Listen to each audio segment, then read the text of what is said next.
¿Estáis bien? Estoy un poco enfadada porque habéis aplaudido más a Joria que a mí, pero no pasa nada, ya hablaremos de eso.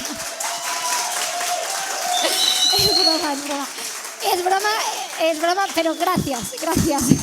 Que no vuelva a pasar y ya está. Lo primero que quería hacer es mostraros una foto, de a ver si reconocéis rápidamente, antes de leer el subtítulo que tiene allí, ¿qué es esto? ¡Buah! ¡Qué genios! Le iba a poner sin el título, pero luego pensaba, la gente de esta iglesia no va a tener ni idea solo con la foto. Es el arco de Constantino, y este arco, que fue construido en 315 después de Cristo, fue como una conmemoración de Constantino cuando venció a Magencio y por tanto se convirtió en el emperador de Roma, de todo Occidente. Y además Constantino para nosotros es como el emperador favorito, es nuestro colega porque fue el primero que se convirtió al cristianismo y que oficializó el cristianismo como la religión principal del imperio. Así que por eso es uno de los 3 únicos arcos de Roma que se mantienen. Y no sé cuántos de aquí habéis estado en Roma. Es un lugar, es una ciudad increíble. Hay un dicho romano, ¿no? Que ni una vida es suficiente para conocer toda Roma. No te dan ni una vida para conocerla. Para mí Roma será siempre una ciudad especial porque fue uno de los destinos de luna de miel. Así que allí siempre que, claro, sí, no. Siempre que camino por esas calles pues me acuerdo de cuando cené por allí con Moy, cuando tal. Entonces siempre será especial. Pero además de eso, Roma es de mis ciudades favoritas porque realmente es increíble pasear por Roma y en cada esquina te encuentras un monumento, en cada esquina hay algo que te quita el aliento. Y me encanta ir al Coliseo y soñar, sí, lo siento, pero cómo iban a ser las guerras de gladiadores y cómo era el Coliseo con todo su mármol, con todo su oro y con todas sus estatuas en cada uno de los arcos que vemos a día de hoy. Y me encanta caminar por el Palatino y ver dónde estaban antes los palacios de los emperadores y el Foro Romano, que son todos restos históricos que hablan de nuestro pasado. Y el Circo Máximo, que fue el estadio más grande jamás construido en la historia, aún más que un Bernabéu o que un Camp Nou o lo que sea. Y es increíble perderte y soñar en la gloria pasada que existió en ese lugar.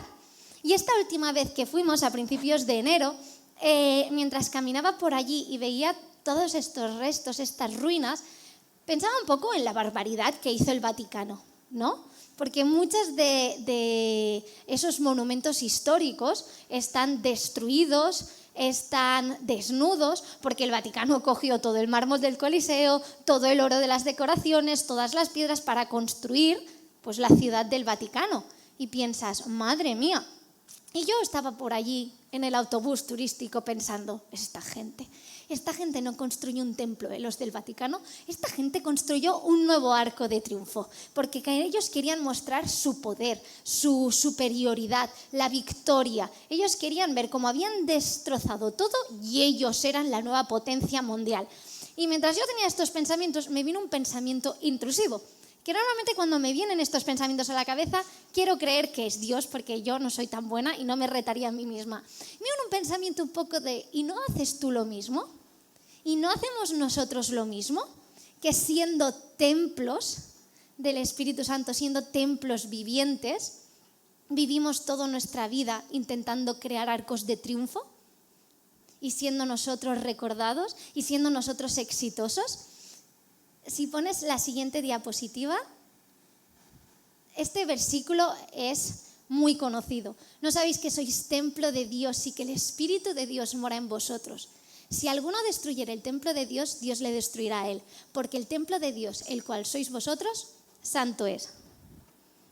Así que lo que quiero hacer esta mañana, como dice Alex, es una predicación libre, también puede que sea una predicación random, pero quiero que profundicemos juntos en qué significa esto de que somos el templo viviente, que somos el templo de Dios. Más que nada porque ninguno de aquí, que yo sepa, es judío, ¿verdad? ¿No? Más que nada porque cuando hablamos del templo, no sé si muchos de aquí ni siquiera podemos cerrar los ojos e imaginarnos cómo era el templo. ¿realmente nosotros que nos llamamos somos el templo de Dios, sabemos cómo era realmente el templo? ¿Sabíamos todas las funciones que tenía? ¿Sabemos realmente por qué fue creado? ¿Con qué propósito? Porque nos llamamos templo, pero si no conocemos la historia de dónde viene ese concepto, nos olvidamos de parte de la identidad que Dios nos da cuando nos dice que somos su templo. Así que vamos a hacer algo diferente. Vamos a ir imaginándonos que vamos a entrar en ese templo. Y primero vamos a ver quién construyó este templo y de dónde surgió la idea. Normalmente los dioses paganos o cualquier dios soñaría con que le construyeran, ¿verdad?, un templo enorme para morar. Sin embargo, el templo no fue idea de Dios. Y esto es curioso.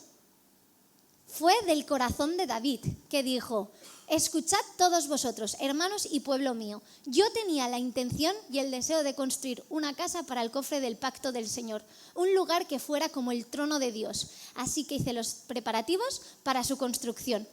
El rey David tenía en su corazón crear una morada, un trono, para guardar lo más sagrado, que era el arca del pacto, y para sentir que la presencia de Dios podía estar entre ellos. Pero David no fue quien construyó el templo. Es curioso porque más adelante Dios le dice: bueno, muy bien, pero como tus manos están muy sucias por todas las guerras y muertes que has llevado a cabo, se construirá el templo, pero lo llevará a cabo tu hijo Salomón. Y así fue. Si no conocéis quién es Salomón, Salomón es un rey muy conocido en la Biblia del pueblo de Israel porque era el más sabio. Era tan sabio porque un día se le apareció Dios y le dijo: pídeme lo que quieras y te lo daré. Y él le dijo: pues dame sabiduría y justicia para saber cómo gobernar tu pueblo. Y Dios no solamente le dio sabiduría y justicia, sino que le dio todas las riquezas jamás imaginadas. Era una persona rica, vivía en la abundancia. Salomón tenía una buena vida. Así que durante su reinado decidió construir finalmente el templo para Dios, tal y como se lo había hecho prometer su padre.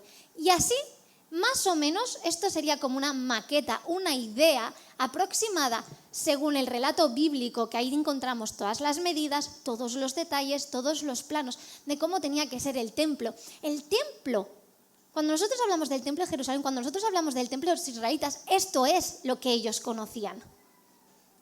No tiene nada que ver con las iglesias de ahora, pero quiero que lo miréis mientras vamos a ir hablando de esto, porque vamos a ir juntos en cada una de las partes que componían el templo.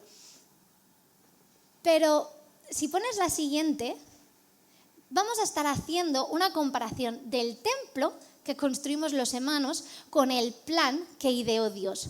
Porque cuando Salomón por fin dedica el templo, lo inauguran, y hace un speech delante de todo el mundo, dice: bendito sea el Señor, Dios de Israel, que con su mano ha cumplido ahora lo que con su boca había prometido a mi padre David, cuando le dijo: desde el día en que saqué de Egipto a mi pueblo Israel, no elegí ninguna ciudad de las tribus de Israel para que en ella se me construyera un templo en honor de mi nombre, sino que elegí a David para que gobernara a mi pueblo Israel. Yo quiero que pensemos en esto otra vez, porque es curioso, Dios no escogió un templo para morar. Dios estaba interesado en las personas. Dios quería escoger a David para que gobernara. El plan de Dios nunca ha sido morar en un templo. El plan de Dios nunca ha sido morar en una iglesia, en un edificio. El plan de Dios siempre ha sido morar en nosotros. Ese era su plan. Pero cuando entendemos el templo y lo que se construyó allí, vamos a entender el plan que Dios hizo y vamos a entender nuestra identidad y vamos a entender lo increíble que es que seamos llamados templos vivientes. Así que, no sé si puedes volver a poner la imagen del templo. Lo primero que veías al entrar al templo era el atrio, que podríamos decir que era este tipo de jardín, esta terraza, este patio, mejor dicho, un patio.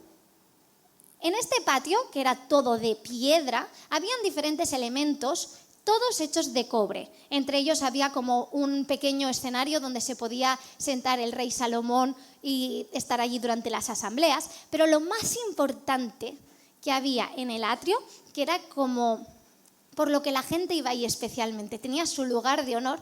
Era un altar de 79 metros cuadrados, que se dice rápido, ¿eh?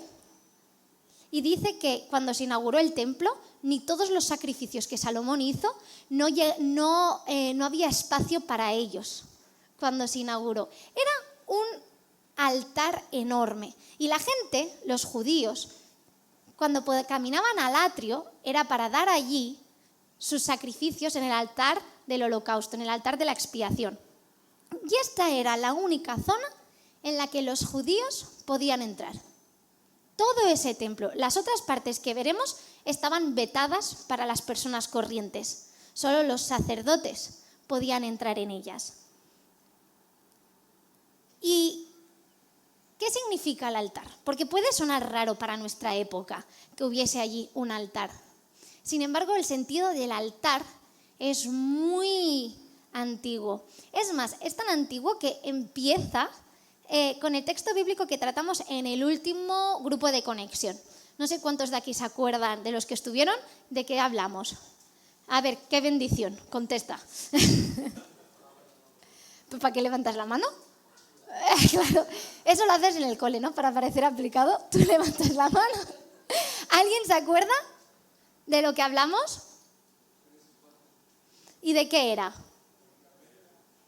De Caín y Abel cuando hacen un sacrificio, cuando llevan una ofrenda a Dios. Y hablamos que Abel lleva un cordero, los corderos, el más regordete, el más bueno, se lo lleva y eso es agradable a Dios.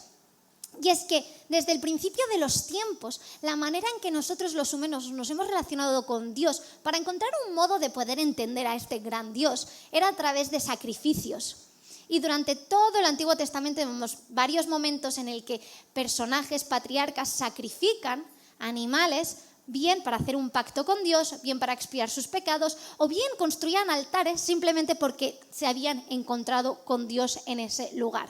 Cuando nosotros vemos ese gran altar en medio del atrio, y los judíos iban allí porque eso era a lo que ellos podían acceder y entregar esos animales para poder ser purificados y conectar con Dios. Y si querías perdonar tus pecados, tenías que desplazarte allí para poder llevar a cabo ese ritual. Y esa era la manera en la que ellos podían sentirse más o menos cerca de la presencia de Dios que se encontraba en el templo. Sin embargo, el plan de Dios era acabar de una vez por todas con ese altar. Dice varios versículos cómo Jesús fue entregado, por lo cual también Jesús, para santificar al pueblo mediante su propia sangre, padeció fuera de la puerta. Hay 1000 versículos en los que se nos dice que Jesús fue finalmente el último sacrificio, el Cordero. Y con la muerte de Jesús, lo que nos está haciendo cuando dice que somos sus templos es que hemos accedido ya a ese atrio. Vivimos constantemente en ese atrio. Cuando yo digo que soy templo de Dios, lo que estoy diciendo es que no me tengo que desplazar a ningún lugar para ser perdonado por mis pecados. Es que no me tengo que ir a ninguna parte para poder estar un poco más cerca de la presencia de Dios. Es que no tengo que hacer ya nada más para ser digno y justificado, porque Jesús murió en ese altar una vez y para siempre. Y somos ya parte de ese atrio.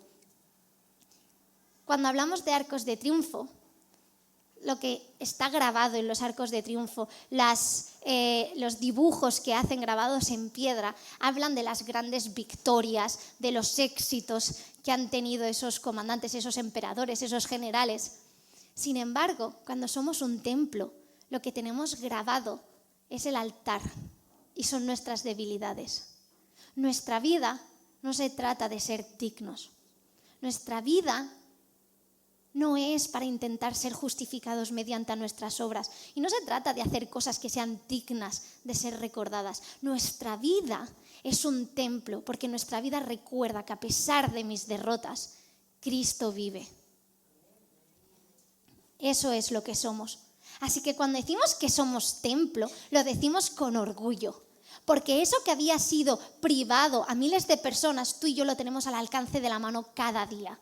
Así que es una pasada poder decir que somos templos vivientes y haber podido conocer y aceptar el sacrificio de Jesús en ese altar.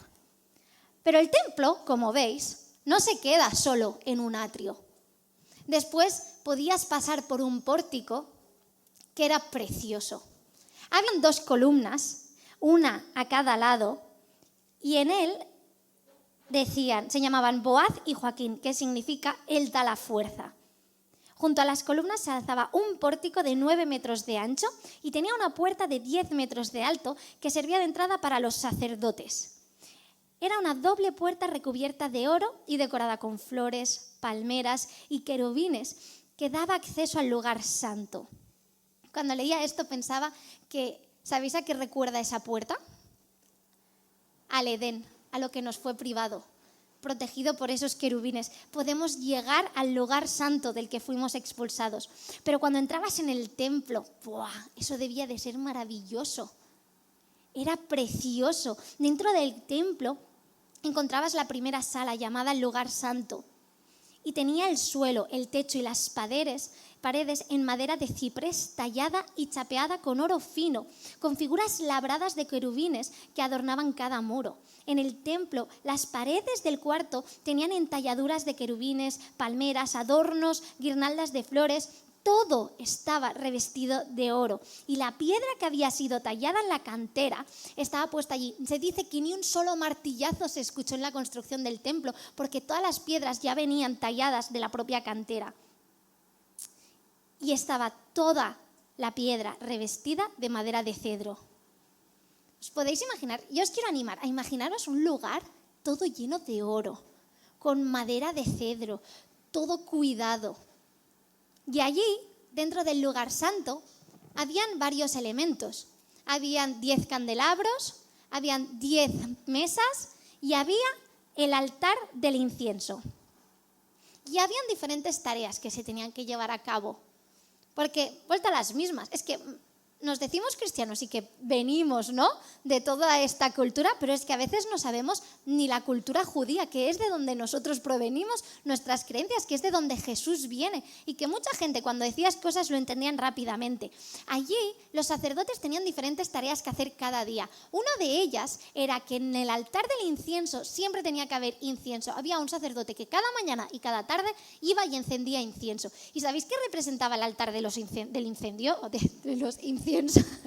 Es que yo estoy que todo lo quemo, ¿eh? ¿Sabéis? Sí, ya sé que habrá salido ahí el tema del coche, ¿eh? Pues no fue olor agradable. Ya os digo yo que el coche no olía grato. Pero el incienso que se me quemaba allí representaba, el olor ese representaba las oraciones del pueblo de Israel que eran escuchadas por Dios. Por eso cada día ese incienso quemaba y ardía, porque representaba que Dios constantemente escuchaba las plegarias de su pueblo. Y habían otras cosas simbólicas como los candelabros, el pan de la proposición o el pan del rostro, que era el que estaba en presencia de Dios. Pero ahí ya entrabas en la presencia de Dios y solo unos cuantos podían ir allí. Y siempre representaba ese olor grato. Y qué bonito es que en la Biblia, en el Nuevo Testamento, se nos diga: mas a Dios gracias, el cual nos lleva siempre en triunfo en Cristo Jesús, y por medio de nosotros manifiesta en todo lugar el olor de su conocimiento, porque para Dios somos grato olor de Cristo en los que se salvan. Nosotros representamos constantemente ese olor grato a Dios. Nosotros, gracias a la muerte de Jesús, hemos accedido al lugar santo. Y no quiero cansar con el tema del templo y cosas así más históricas que parece que no se aplican a nosotros, pero es que siento que vivimos a medias en nuestra identidad en Cristo, porque muchos de nosotros seguimos viviendo en el atrio.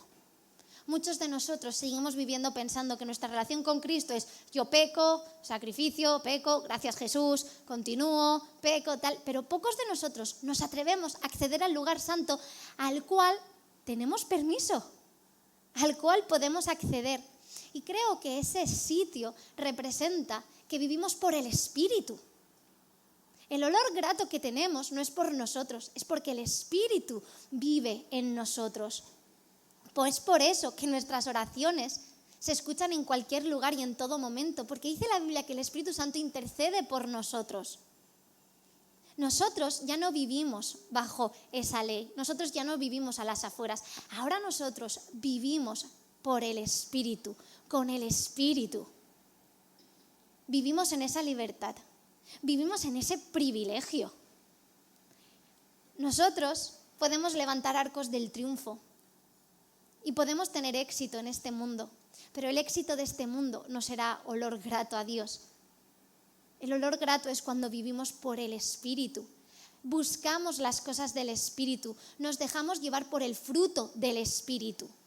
Y eso es lo que es grato a Dios. Y lo que está diciendo es que no se trata ya de una serie de cosas que tú haces, se trata de tu identidad, se trata del lugar donde siempre te encuentras. Tú vives por ese Espíritu. Y el Espíritu te guía. Y el Espíritu te muestra, siempre y cuando seamos conscientes de que podemos acceder a esa sala. Siempre y cuando busquemos nosotros las cosas del Espíritu. Pero es que finalmente había una tercera sala. Ya esa sala era espectacular. Esa sala era tan espectacular que solo el sumo sacerdote una vez al año podía acceder. Esa sala estaba al final del lugar santo y se conocía como el lugar santísimo. Y había una puerta que los separaba, pero también una cortina azul, color carmesí, color púrpura, preciosa. Y esa sala, tal y como la construyeron, era toda de oro. No veías ni un recoveco sin estar recubierto de oro. Y había dentro de esa sala 2 querubines enormes, cuyas alas hasta se tocaban. Hacían 4,5 metros de alto y llegaban a ocupar 10 metros de anchura. Y entre estos 2 querubines repletos de oro yacía allí el arca del pacto, que contenía la ley de Moisés. Y ese lugar era imposible entrar. Solo una vez al año, y el sumo sacerdote, después de haber hecho muchos sacrificios y rituales para purificarse, podía llegar a ser considerado medio digno. ¿Y sabéis por qué? Porque se dice que en esa sala no había luz y sin embargo brillaba, porque la gloria de Dios estaba allí dentro. ¡Wow! En esa sala no había luz, no habían candelabros, no eran necesarios, porque la gloria del Dios Altísimo, parte de su gloria, estaba allí dentro. La gloria de Dios, pienso yo, estaba tan cerca de su pueblo. ¿Te puedes imaginar estar allí llevando tu corderito y saber que a unos pasos podías ver la gloria de Dios? Sin embargo, nadie podía acceder, porque si ibas allí, morías al instante. Porque tenías que estar preparado para poder, aunque sea, estar un segundo cerca de su presencia y de su gloria. Y si pasamos diapositiva, la otra, cuando Dios lleva a cabo su plan, hace algo brutal. Leed conmigo. Entonces Cristo ahora ha llegado a ser el sumo sacerdote por sobre todas las cosas buenas que han venido. Él entró en ese tabernáculo superior y más perfecto que está en el cielo, el cual no fue hecho por manos humanas, ni forma parte del mundo creado. Con su propia sangre, no con la sangre de cabras ni de becerros, entró en el lugar santísimo, una sola vez y para siempre, y aseguró nuestra redención eterna. ¿Y sabéis qué sucedió cuando Jesús fue entregado en esa cruz? Que se rompió el velo que separaba el lugar santo del lugar santísimo. En ese momento todos pudimos tener acceso a la gloria de Dios. Así que cuando tú dices que eres templo de Dios, tú dices que eres atrio, porque tú fuiste el altar por el cual Jesús se sacrificó y con su sangre fuiste limpio. Tú eres lugar santo porque ahora eres olor grato, agradable a Dios, un constante sacrificio porque vives por el Espíritu. Pero te voy a decir una cosa aún más fuerte. Nosotros somos lugar santísimo porque la gloria de Dios también ahora reside en nosotros. Y es increíble. Cuando decimos que somos templo de Dios, es increíble. somos santos.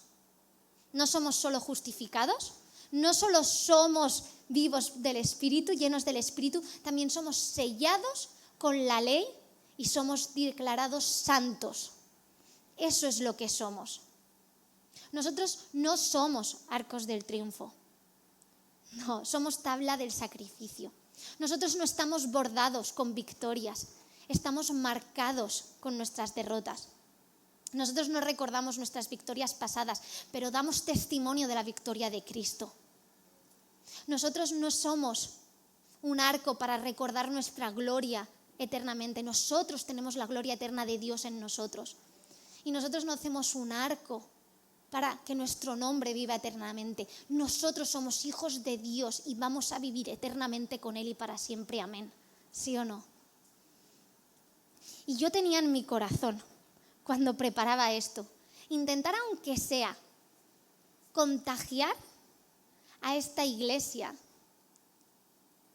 de la alegría, del gozo, del privilegio y de la responsabilidad que es que nos llamemos templo de Dios. Porque ¿cómo podemos ser tan necios? Y yo la primera me incluyo, no os estoy insultando, ¿eh? ¿Cómo podemos ser tan necios de vivir perdidos en arcos del triunfo? Perdidos por querer ser medio importantes, por intentar ser guapos y encajar en este mundo, por tener éxito en nuestra economía y en nuestro negocio, por tener una familia perfecta de cara a los demás. ¿Cómo podemos ser tan necios de vivir nuestra vida creyendo arcos del triunfo que, dejarme decir una cosa, acabarán pasando y nadie se acordará?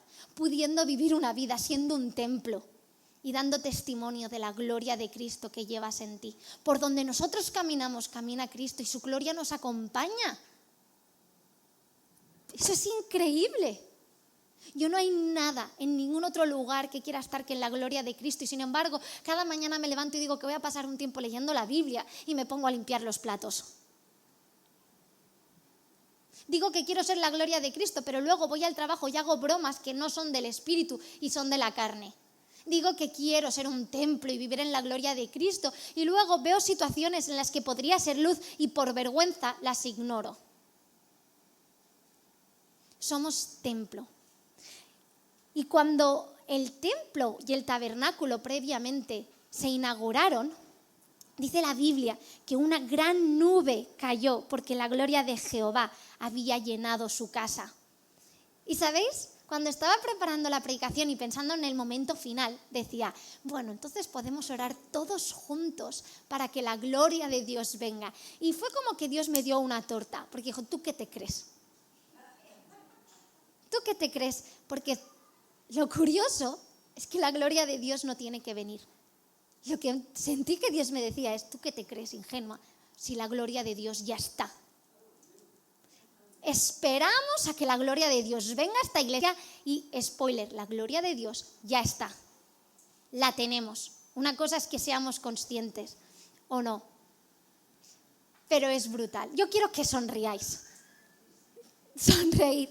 Quiero que realmente penséis en lo grande que es nuestro Dios y en lo grande que fue su plan y cómo superó al templo. Amén. Así que, sí, si queréis, os veo por ahí hablar. ¿Podéis subir? Y os quiero hacer una pregunta. Os quiero preguntar en qué parte del templo estáis. Porque yo quiero que seamos una iglesia valiente que se mete de cabeza al lugar santísimo, sin miedo, porque la muerte ya no tiene poder en nosotros. Yo creo que seamos una iglesia valiente que va por la gloria en todo momento, sin miedo, porque ya no depende de nuestros actos ni de nuestros sacrificios, sino del sacrificio de Jesús. Yo quiero que seamos una iglesia gloriosa, que seamos personas gozosas, porque somos templos vivientes del Altísimo. Y caminaremos con orgullo, y caminaremos con gozo, y caminaremos felices, porque en este mundo los arcos del triunfo pasarán, las victorias quedarán olvidadas, pero la victoria de nuestro Cristo Jesús será recordada para siempre en la eternidad. Así que quiero que cerréis los ojos un momento. Y quiero hacer 3 preguntas. y orar por 3 situaciones diferentes. Y sé que normalmente nos ponemos a veces en grupito o hacemos cosas distintas, pero esta vez quiero animar a que cada persona que se sienta identificada en una parte alza su mano con los ojos cerrados y podamos orar por esas personas que se encuentran en diferentes fases. Y lo primero que quiero preguntar es esas personas que se han quedado en el atrio. Y más allá, que se han quedado en el atrio pero no se han acercado ni al altar. Aquellas personas que no han conocido todavía el sacrificio de Cristo en sus vidas y que les gustaría aceptar a Jesús, conocer a ese Jesús, que les gustaría acercarse allí diciendo: aquí estoy pecadora y perdida, pero tú me puedes limpiar y salvar.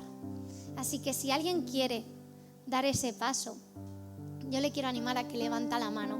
No tiene que ser alta, no tienes ni que levantar la mano, puedes levantar un dedo. Y si no lo quieres ni levantar, simplemente dilo en tu corazón. Y acércate allí. Y si es tu caso, es tan sencillo como desde tu corazón proclamar que Dios es el Señor. Y que con tu pecado jamás podrías acceder a esa gloria, pero que crees en Jesús, que crees que fue real, que crees que se sacrificó en tu lugar y que crees que a los 3 días resucitó.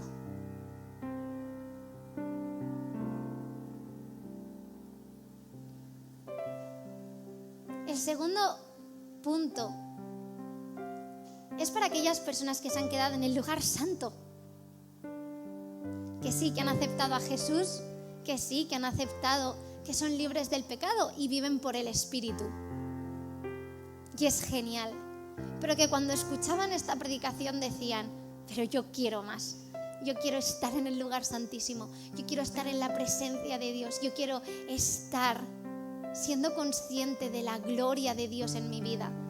Así que este es el grupo para los que quieren más.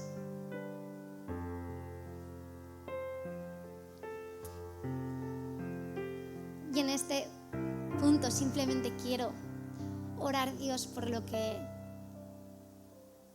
siento que me revelaste antes de esta predicación. Y es que tu gloria ya está.